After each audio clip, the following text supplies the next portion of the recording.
Hi everyone, it's Dawn from Crafting on the Green. I hope you're well. Today I wanted to show you how to make this cute little gift bag.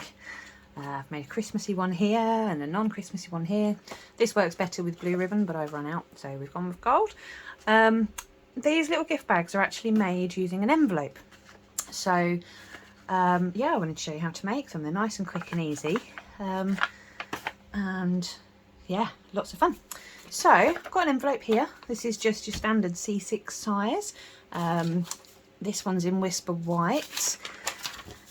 And I've got here just a scrap piece of paper. It's handy to have a scrap piece of paper for this. So what I'm going to do, I'm just going to decorate first of all the flap. So I've put the paper underneath just to protect it. And I'm going to use stamps from the art gallery set. I'm going to use these two big stamps here. It's a lovely set. If you've not played with it yet, you'll see how wow it can get in a minute. And I'm going to use a Fresh Freesia ink. For me, it just works perfectly with these sets. Now I've also got another scrap piece of paper here, and I'm going to use that just to stamp off on because I want to get some second generation stamping going. So first of all, I've got the big stamp. What I'll use after, I've got here like a highlighting stamp that goes over the top. So I'm going to load up with the ink. I'm going to stamp off once and then I'm just going to stamp straight on there. Now as you see, because we've got an envelope, it could end up here how it's not quite taken, which is fine. So we're going to do the same again, and then I'm just going to line it up. That's the joy of having your photopolymer stamps.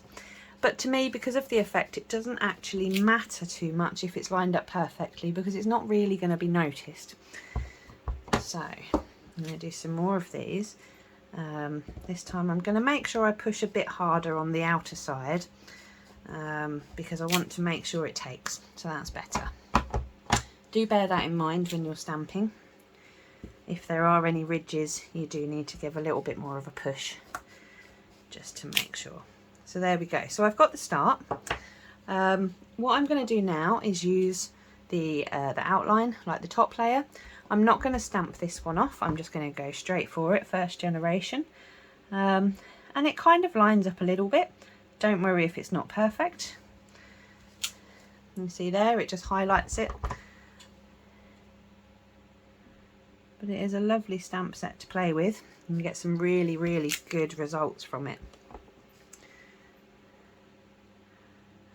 Okay, somewhere about there.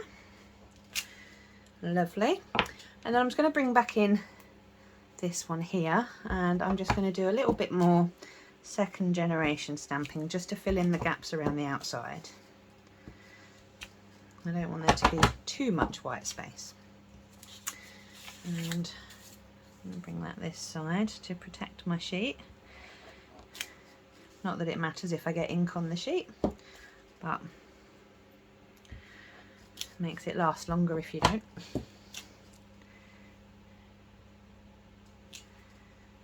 So yeah, just filling in some of the gaps. There we go, just like that. So that's my that's the top bit decorated. Obviously you can do any decoration that you want.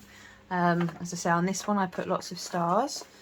So all I've done is wrap it with a ribbon so that can come off. If it doesn't get stuck. So yeah, so I've put lots of stars on. If you've got snowflakes, or you can even heat emboss it if you want to get quite fancy. That's a fantastic thing you can do. Anyhow, once you've decorated your top flap of the envelope, bring in something to score with. Now what we want to do is score at 1 inch on the left and right sides and at the bottom. We don't want to score along the top. But when you do score, obviously it will go straight over the top of the envelope as well, so that's fine. Okay. So now we've got our scores. What we're going to do, just use a bone folder and we're just going to go over the score lines just to make them nice and crisp. So I'm doing it both ways on each score line. I have tried without scoring, without going over the score line, sorry. And you can still do it, but it just makes it a little bit easier if you do use a bone folder. So the choice is yours. If you don't have one to hand, that's fine.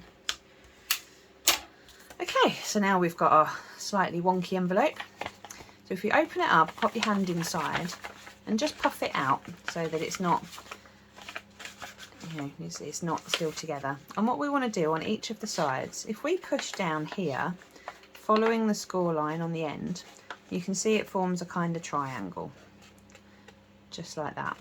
And when you've got your triangle, just give it a squidge. And it should go corner to corner on your score lines. And then we'll do the same on this side. So flatten it out, push just below where the score line is, and it automatically makes its triangle. You want to make sure it goes corner to corner though, and not too far up or down. And then once you've got that, you should have something that looks like this. And you can see your little gift bag is forming now. So I'm going to use some tear and tape. I've chosen not to use glue because I don't want to get it particularly messy, and for anyone who knows me knows that me and glue, we do like to get messy. So I'm just going to pop a couple of bits on here, just like that, and then peel those bits off. And then I'm just going to fold it straight over, and I'm just going to turn it upside down so I can push against the table from the inside. And then we're going to do the same on the other side. So a couple of bits of tape.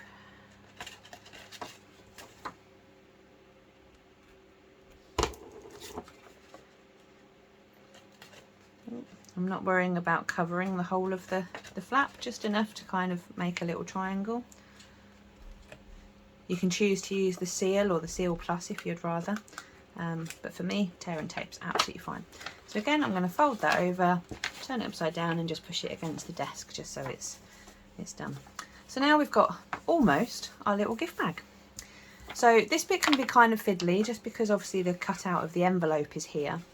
So what we want to do is these outer ones need to come up and the inner score line needs to go in. So I'm going to kind of try and pinch it something like that. So as you see, we've got the side of a bag, and then we'll do the same on this side. So we're just going to kind of push the inside one in, give it a squidge, and then when we fold it over, you've got your little gift bag. And you can choose to tie it with ribbon.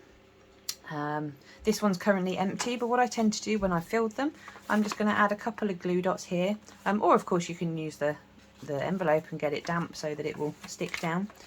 But that is your little gift bag, and you can use any pattern, any design. You don't even have to decorate it, or you can over decorate it. Do exactly as you please. But that's it for today. Nice quick one. Fantastic way of making a quick gift bag. You can fill it with chocolates. That's what I'm going to do for these ones. Yeah, like I said, you can make them Christmassy as well. Do whatever you fancy. So yeah, I hope you enjoyed watching today. I hope you're going to give it a go. Such a quick way of doing a bag. If you like what you see, please don't forget to subscribe. And then you will be, and if you ring the bell, you'll be notified of whenever I have a new video come out. So thank you very much for watching. Have a wonderful day. Take care.